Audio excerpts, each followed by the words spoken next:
Hello दोस्तों। मैं अभिषेक IAS IPS academy के प्लेटफॉर्म पर आप सभी का वेलकम करता हूं। आज का क्वेश्चन है जो सीसेट 2025 में पूछा गया है। थ्री नंबर्स दे रखे हैं।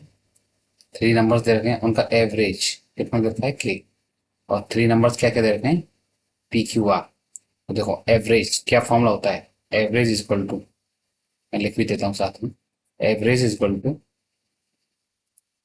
सम of numbers upon total numbers. अब देखिए कैसे करेंगे इसको आगे। अब देखो एवरेज कितना दिया हुआ है के, और नंबर्स क्या क्या दे रखे हैं पी क्यू आर। तो अंतर सम करेंगे तो क्या हो जाएगा P plus Q plus are.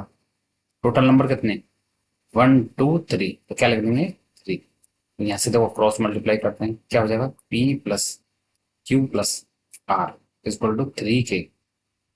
इसको बोल दो आप इक्वेशन नंबर वन। राइट।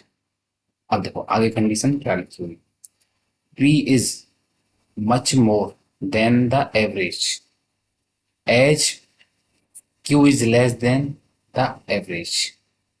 अब देखिए तो इसका मतलब क्या बोला गया है कि पी एवरेज से उतना ही ज्यादा है। मैं साइड में लिखता हूँ पी, यहाँ पर लिख देता हूँ पी। पी जो है एवरेज कितना है के से उतना ज्यादा है। ये पी हो गया। राइट। जितना क्यू एवरेज से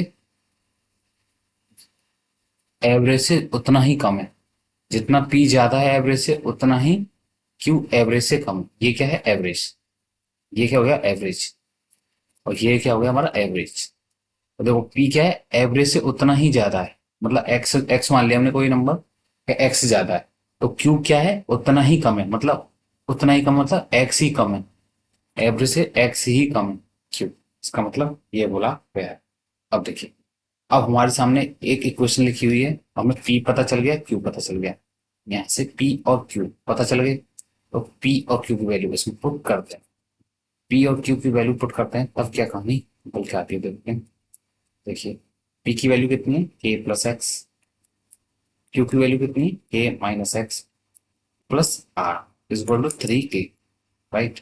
अब देखो कुछ कैंसिल आउट हो रहा है, एक्स से एक्स कैंसिल आउट हो रहा है, क्या बचा two K plus R equal to three K. अब देखो टू के को किधर ले जाओ इधर, क्या बन जाएगा हमारा आर इक्वल टू थ्री के माइनस टू के। दैट मीन्स थ्री के माइनस टू के कितना हो गया के। तो क्या आ गया हमारा आर इक्वल टू के आ गया। अब देखिए आर इक्वल टू के आ गया, और हमसे पूछा क्या गया क्वेश्चन, पूछा गया है कि आर की वैल्यू निकालनी है। आर की वैल्यू के टर्म्स और ऑप्शन भी के टर्म्स में दे रखे हैं।